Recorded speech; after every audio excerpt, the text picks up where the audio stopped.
In 1998, when asked in an interview that appeared in the PC release of Revelations Persona about the possibility of a sequel, Kazumi Kaneko said that, "Personally, I think there's a lot that we could do. Like if we had a game that was about office workers, then the president could be a Persona user who started to sexually harass people in the company, and then the younger employees would whip out their own personas to take them on. Or we could make it a game about a rookie baseball team. That could work too." Kaneko would make for a very interesting dungeon master, let's put it like that.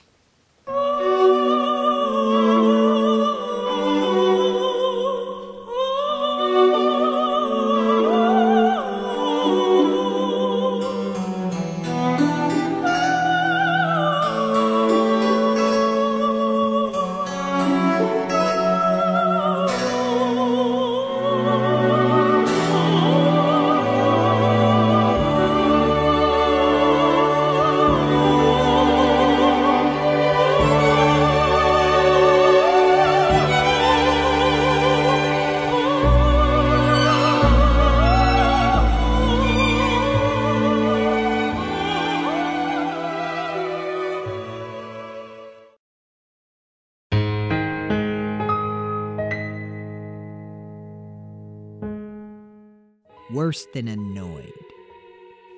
Sad. Worse than sad. Miserable. Worse than miserable. Suffering. Worse than suffering. Abandoned. Worse than abandoned. Alone in the world. Worse than alone in the world. Exiled. Worse than exiled. Dead. Worse. Dead. Forgotten.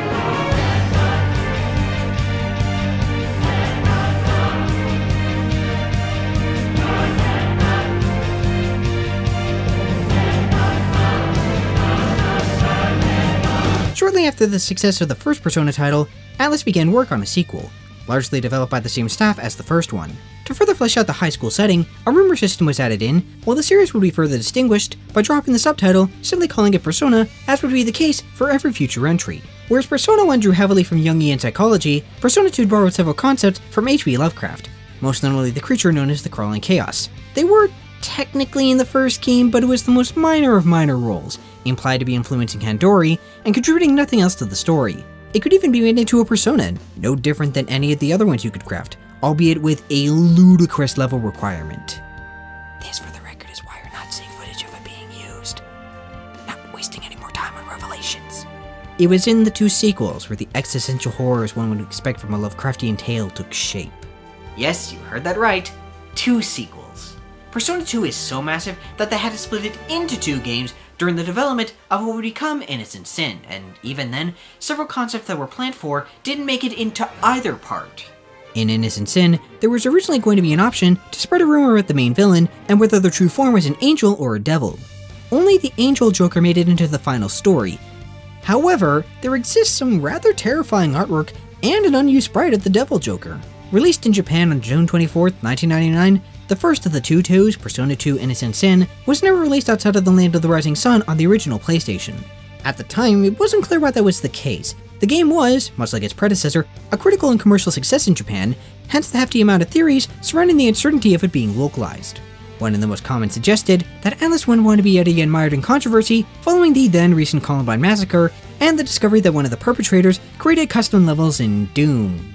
ATLUS was no stranger to controversy, with the complaints levied against them with Revelations Persona, and Persona 2 depicted much more gruesome content than a box art of a demon, namely with the horrific fates that befell many of the high schoolers throughout the game. According to our friend from the first part, Gail Salamanca, the real reason was much simpler. I remember a few things we were told, but I think it pretty much boiled down to resources and manpower, since development was well underway on Persona 2 Eternal Punishment. Having to go back to Persona 2 Innocent Sin's localization probably wasn't factored into the dev team's schedule, so we pretty much had to let it go. Though it wasn't for the lack of bitching and moaning by the US staff. While ATLUS didn't officially rule out the possibility of bringing over Innocent Sin to the West at the time, it wasn't until the remake that Western audiences got to see the first follow-up to Revelation's Persona. Though, like Seiken Densetsu and Final Fantasy V before it, the game was given an unofficial English translation by fans, making it the only way to play Innocent Sin in the West for over a decade. Released on the PlayStation Portable on April 14th, 2011, the remake of Innocent Sin made some, shall we put it, noticeable changes from the original, removing any mentions of Adolf Hitler, while Hitler himself was given sunglasses, the title of Führer instead of his name, while the appearance of swastikas throughout the game were changed to the Iron Cross. And while the latter makes sense since, the swastika is an inherently toxic symbol, the fact that they thought that no one was going to recognize one of history's greatest monsters if they just stuck a pair of shades on him and called it a day is remarkably ridiculous. Besides, it's not like they shy away from the enemies being Nazis, or that they're being led by Hitler. They even do the Nazi salute and hail their leader. Seriously, what is it with this series and not— okay. And no, I wasn't able to find out why they changed it for any version of the remake, because this is present in the Japanese version as well. Which isn't to say that there weren't specific changes made to the localized release. In addition to lowering the overall difficulty, North American audiences were quick to discover that the ability to create custom quests in the newly introduced Climax Theater feature was absent in the North American release, prompting a vocal backlash from fans. In a press release addressing the controversy, ATLUS USA cited, among other problems, technical issues that prevented these options from being included.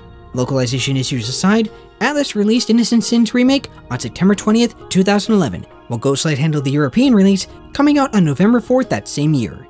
Oh, and these technical issues? They don't stop with They don't stop with Eternal Punishment. The follow-up to the follow-up was released on the PlayStation on June 29th, 2000. Unlike Innocent Sin, Eternal Punishment did manage to reach Western shores in the span of 6 months. Like Innocent Sin, it also received a remake on the PlayStation Portable, but that one was never brought over to the West. In 2013, ATLUS stated that, due to unusual circumstances, the remake couldn't be released in the way that they wanted it to. However, that same statement announced that the original would be released on the PlayStation Network on the following day. So to summarize, we didn't get the original Innocent Sin, but we did get its remake, which we didn't get for Eternal Punishment, but that game was originally brought over as a sequel to a game which had substantial localization changes and whose remake was released everywhere. I'm sure there was a less convoluted way of putting that, but this is Megami Tensei, nothing is ever that simple. There's more to detail about the development of Eternal Punishment and the various localization changes that were made to it, but we'll save that for next time. For now, let's dive into the first of this dynamic duology. Innocent Sin opens with the main protagonist, Tatsuya Suyo, reluctantly meeting up with the guidance counselor concerning what their dream is after graduating. Shortly thereafter, fellow classmate and girl who isn't subtle about her crush on him at all, Lisa Silverman, rips off his school emblem on account of a rumor going around that said emblem is cursed and delivers him a note from Michelle Akechi, a student at a rival high school, stating that they kidnapped one of Tatsuya's classmates and that if they value their life, they'll come to Sumeru Prison. Upon arrival, the trio get into a conflict and it's discovered that all three of them are Persona users, much to their confusion. As an aside, it's a real nice touch that, when first awakened, the Persona share the same voice actors as the characters who use them. You can read a lot into that and what it says about them, like how Tatsuya, despite being a more silent character, has a persona whose mannerisms wouldn't be out of place in a superhero comic. After said conflict causes the three to faint, they awaken in the presence of Philemon, who warns them about rumors becoming reality, and an entity which threatens humanity's very existence. It's at this point where they regain consciousness and Lisa suggests they try the Joker game, which involves calling your own cell phone number to see if rumors actually are becoming reality. Rumors say that a mysterious figure known as the Joker will show up if you do so and make your dreams come true.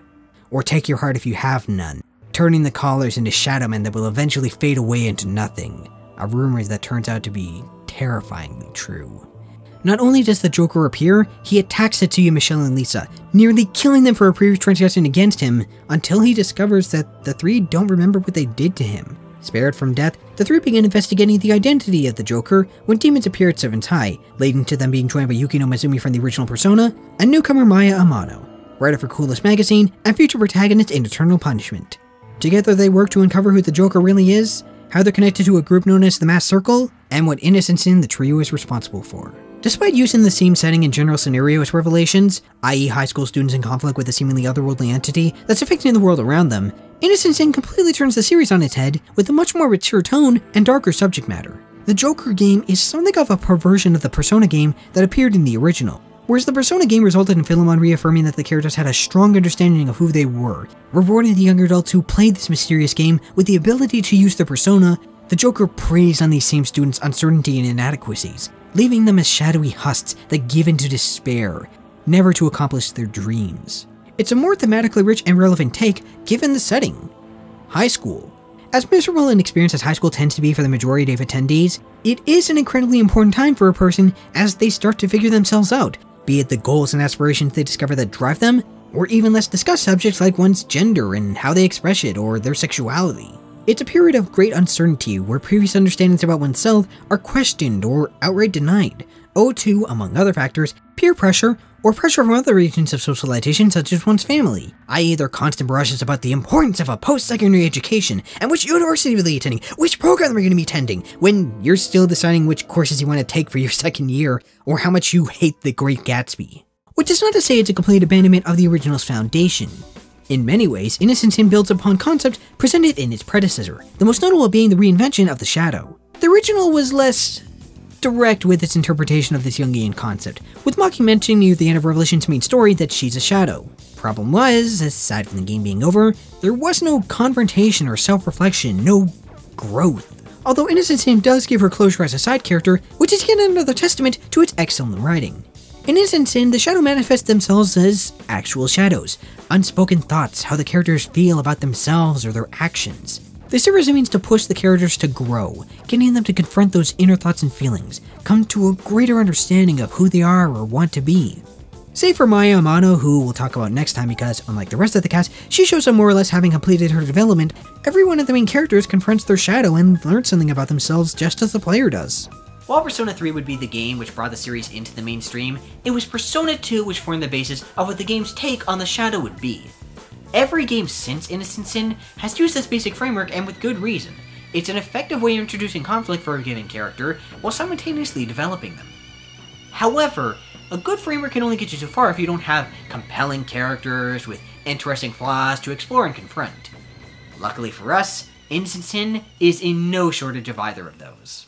The cast is among the finest to ever come from a Persona game, in large part because of how human and, for lack of a better word, realistic the new characters are. They act like real teenagers and young adults, going through those aforementioned conflicts that cause them to develop as people, albeit said growth manifests through unorthodox events. I mean, most teenagers don't have to pilot blimps to escape the wrath of a psychotic arsonist. What's more, the game does an admirable job of developing its characters through gameplay. By having the player make certain decisions, they can see the cast grow as people, which in turn unlocks new persona that reflects these changes. What it lacks in subtlety it gains in poignancy by having the characters' understandings of themselves literally evolve alongside them. The chemistry they share is impeccable. They work so wonderfully off one another, providing some memorable moments of character development as well as humorous interactions. Speaking of humor, that's another strong point Persona 2 possesses.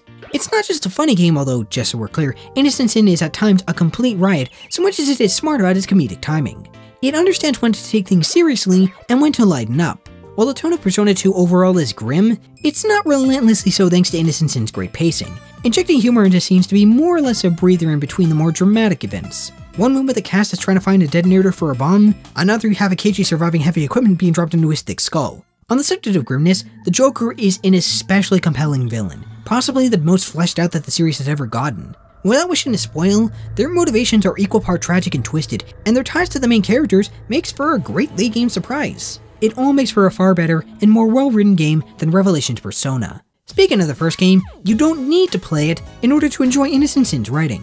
In spite of one of the party members being a character from Persona 1, the events of Innocent Sin are largely unconnected to the original, and their importance in the overall plot is kept to a minimum. They're more of a mentor figure for the younger protagonists, whose presence is there to add to the mystery of the new cast, i.e., how exactly are these people Persona users? They didn't play the Persona game in the first Persona game. Did they play the Persona game in a new Persona game? It certainly doesn't hurt the experience, on the contrary. As inseparable as they were in the original, it is nice to see how Yukino and the rest of her friends have grown over the years. Her clear crush on her coworker leads to moments both hilarious and heartbreaking, and the vast majority of Revelation's cast make cameos both large and small that make the world feel like it has a more important history to it. The characters in Innocent Sin are so refined that it makes you wonder why they bothered to stick with the silent protagonist for the lead. To be clear, Tetsuya does have a character, but it's hard to pin down, certainly more so than the other characters, because they have no spoken dialogue in the scenes where they try to develop him. There's only so much that the expressive character portraits and sprites can do when the only attempts at fleshing out that's done with him is through dialogue options or quips uttered through combat. Said dialogue options suffer from the usual issue of presenting the player with the illusion of choice since they fail to change anything significant about Tetsuya's behavior, leaving them underdeveloped in comparison to the rest of the cast. It doesn't help that some of the choices that they give, they highlight the problem with the sort of protagonist when they do establish some characteristics outside of these dialogue options. Early on in the game, Tetsuya and crew escape from a concert hall moments before it explodes. Maya, who suffers from pyrophobia due to a traumatic event in her childhood, is understandably shocked by the blaze. Tetsuya moves to comfort her and, well, one of the options to calm her down that the player can choose from is to have Tetsuya slap her. This doesn't fit in with what little characterization he's been given up to this point, to say nothing of the relationship between him and Maya, for this to be how he reacts to his good friend being reminded of a horrific event that happened to her years ago. Yeah, he's so kind. He slapped you across the face while you were literally shaking in fear, reliving a traumatic event from your childhood. The other problem is, well, these characters, they exist in a fully fleshed out world with people who they share relationships with. One of those people that shares a relationship with Tetsuya? Katsuya Suo, Tetsuya's older brother. To get this part from dragging on too long, the relationship is underdeveloped, at least in Instant Sin, suffering from a bad case of show don't tell. What little we're given appears to be a strained relationship, but we're not privy to any specific details about it. This aspect of Tetsuya's life will get explored in the sequel, but in Innocent Sin, there's no other way to describe it but underutilized. Speaking of the next game, we'll be talking about how this tradition has led to perhaps the most baffling decision that has ever been made in any Megami Tensei game. It's not that they don't contribute to the plot, they're one of the main reasons for Joker's motivation after all, it's that as a silent protagonist, they're poorly integrated into the game. Their lack of development is simply highlighted by just how much more fleshed out the rest of the cast is or becomes. Not to mention the fact that there are some scenarios where it just doesn't make sense to have a silent protagonist. There's one moment where you find a room full of children in a burning museum, and he says nothing. There are children's lives on the line. Open your mouth up and warn them that they'll fry if they don't grab their asses and run. Even Michelle notes how ridiculous this moment is. This continuously flawed implementation of the silent protagonist in the Persona series is made all the more apparent with the sequel, mostly because Tetsuya talks in that one and ends up becoming one of the most complex characters in the series, but we'll discuss that more when we get to Eternal Punishment. Silent protagonists aside, Persona 2 Innocent Sin boasts a supremely impressive story and captivating cast. I've heard some people complain about the ending not having any closure, but while one can see that it's setting up Eternal Punishment, it's not like the rest of the game was devoid of organically establishing everyone that would play a larger role in that game, and the ending stands on its own as a bittersweet send-off to a wonderful group of characters that the player has grown to love over the course of their journey. A journey about chasing one's dreams, about choice and consequence, how even the furthest of one's sins from the past can come back to haunt them in the future, and how every action, no matter how small, has repercussions to it, something which is most definitely true in the sequel.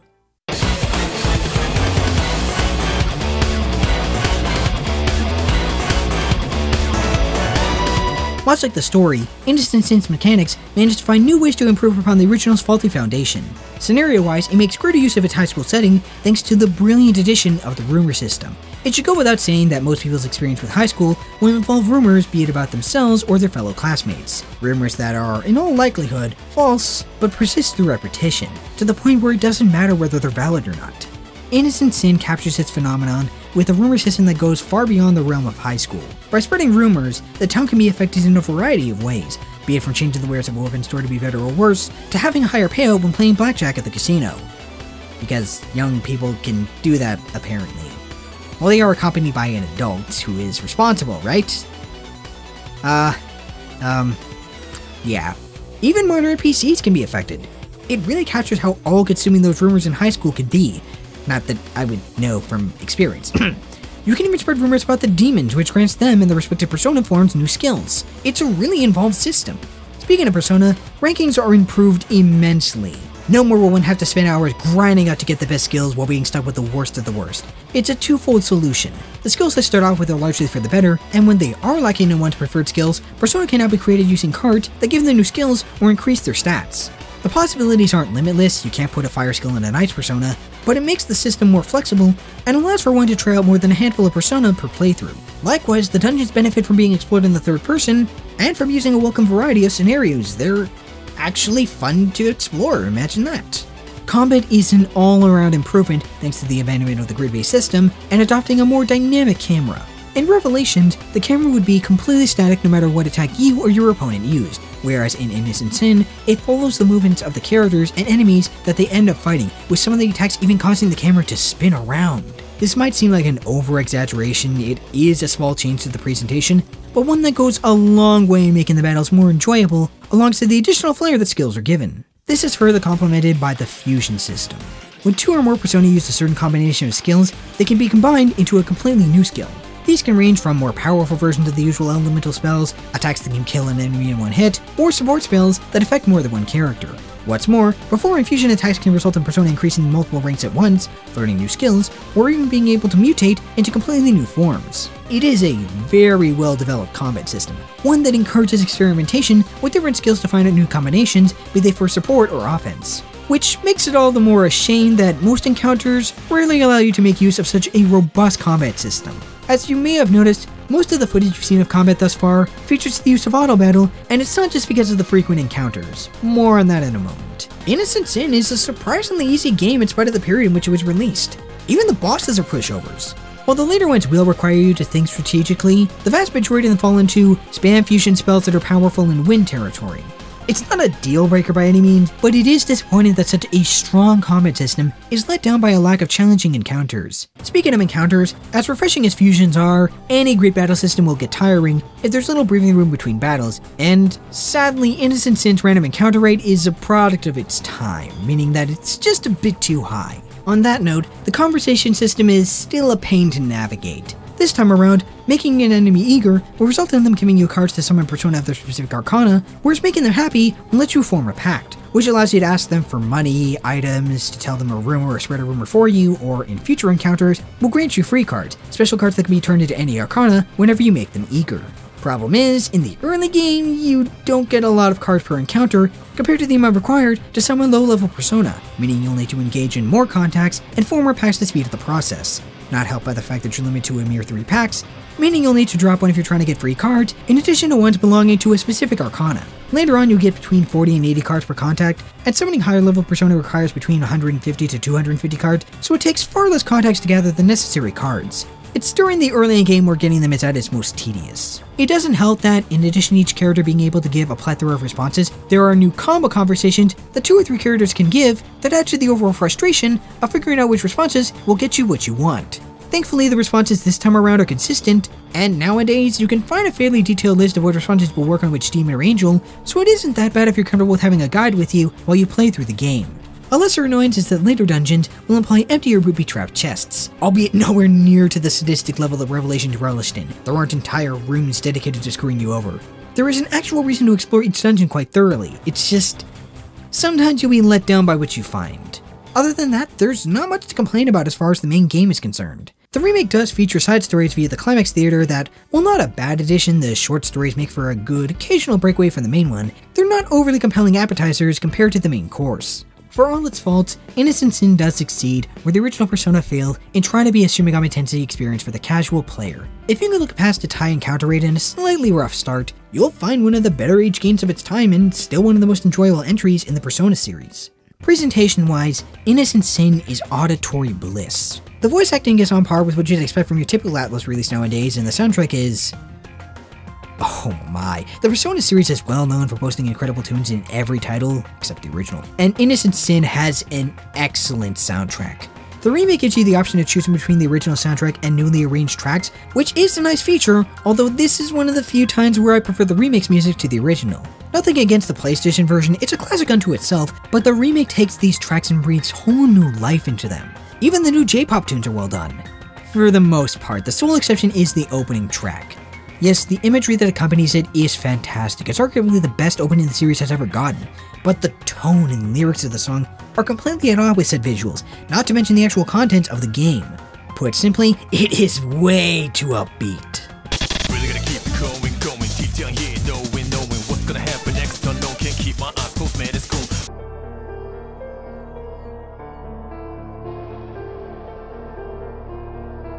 Let there be light in the dark night.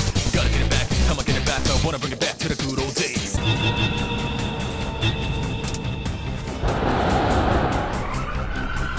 Both moonlight shines and sun shines down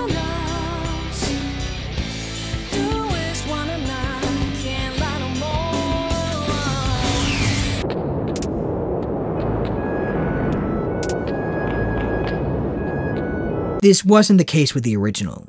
The original had this enrapturing atmosphere to it, a gospel choir that accompanied some very moody cutscenes, with lines from the melancholy poetry of Der Doppelganger breaking them up, the bleak palette and heavy piano keys perfectly matching the darker tone one will find throughout Innocent Sin. The imagery could have been more animated, but still, it's a solid opener that sets the stage for the turmoil of trauma that would follow within the game itself. Der Doppelganger is a particularly poignant touch in hindsight with how it relates to the main villain and his relationship to the main cast. While we're on the subject of cutscenes, why they decided to leave the other ones without a facelift, especially considering Innocent Sin's remake had a higher budget than Revelations did, is beyond me because the PlayStation version cutscenes were even for the time considered of poor quality. Speaking of the visuals, the graphics aren't great by PS1 standards and even less so on the PSP. By no means a bad-looking game, Kaneko's character designs are nothing if not memorable. Innocent Sin's visual shortcomings are more than made up for by the strength of the audio. Innocent Sin is everything the original should have been and then some. It's one of the most stark improvements I've seen for any JRPG sequel, certainly the most for a direct follow-up. That said, it is not flawless, and while the remake does well enough to update the original, it does show its age in some parts, like with its high encounter rate, and suffers from an overall low difficulty, lower in fact than the original Japanese release. Its sequel, on the other hand,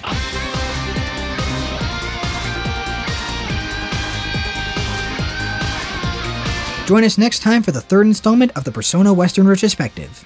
A new world with old faces, a so-called Joker jabbering on about the other side, and Tetsuya's Innocent Sin being met with eternal punishment. Being a man means